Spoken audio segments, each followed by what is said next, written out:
Hello. Well, I have something to share with you.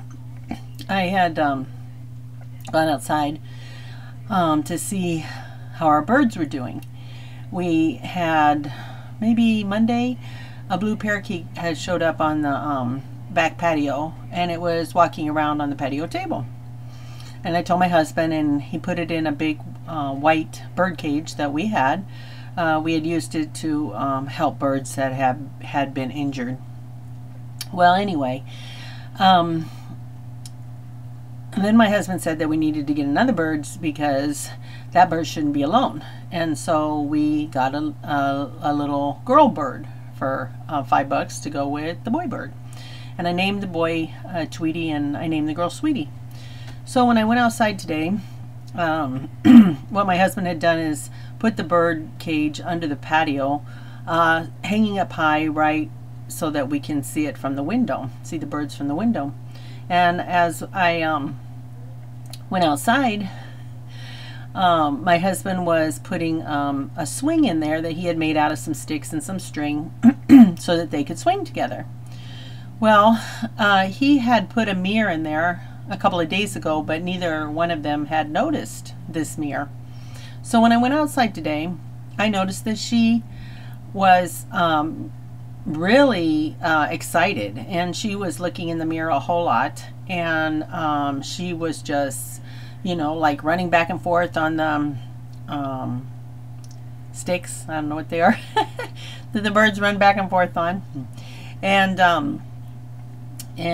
she was looking at herself and not paying any attention to Tweety, who seemed to be very upset about this because he had had her attention for many, many days. Well, today's Friday, so for a week, 5 days, and now she's noticed the mirror, and so she's just looking at herself.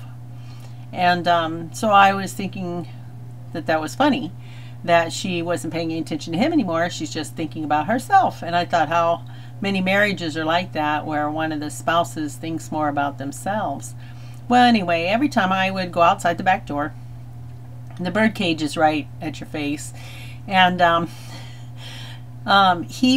male bird would tell her to go into the little birdhouse like I was a threat. And he would just, you know, really tell her that she needs to go into hiding because I've come out, you know. And I thought, wow, this is just like with God.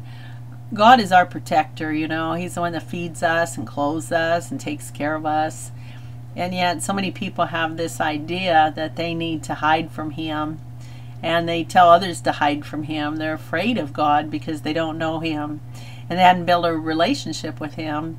And the bird doesn't know me. He just sees me as this big giant that's come out the back door and is looking in their cage, and he gets all worried and gets protective of her and tells her to go into the birdhouse, you know. And sometimes she does, but most of the time she just seems to be giving him a piece of her mind and going back to look in the mirror. So I'm not really sure why the Lord wants me to share this with you, and I don't know the complete analogy of all of it. He said that those that listen to this will receive individually what they are to receive. So I'm sharing it with you because He told me to. So anyway, it was very interesting, and every time I go in and out, she's looking in the mirror, and he is really concerned about her and very protective, which is nice to see. That was a good thing because they were just put together this past week. So I thought in some ways I think about marriages, it would be nice if the men were protective of the women rather than abusive, because so many marriages are really, really bad. And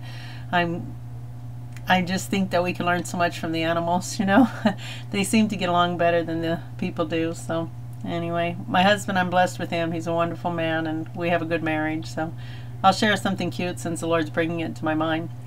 Because my husband only speaks Spanish and I only speak English, people always ask us, well, how do you communicate? And I say, well, verbal communication is only 85% of,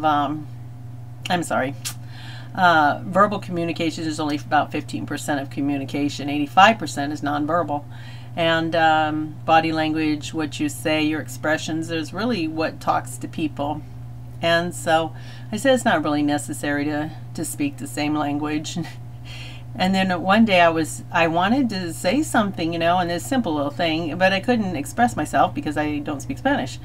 And so I was having a terrible time, and I was so mad, and I went in and I told God, you know, I said, why did you give me a man that can't even understand a word I say?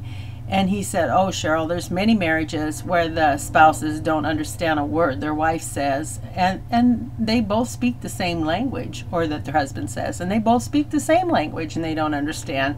And I just cracked up about that. I thought, wow, the Lord's looking down in all the homes and families, and he sees all the couples and arguing and fighting, and they speak the same language and don't understand each other. So anyway, so I'm not sure why he wanted me to share that, but I did. So God bless you. Have a good evening.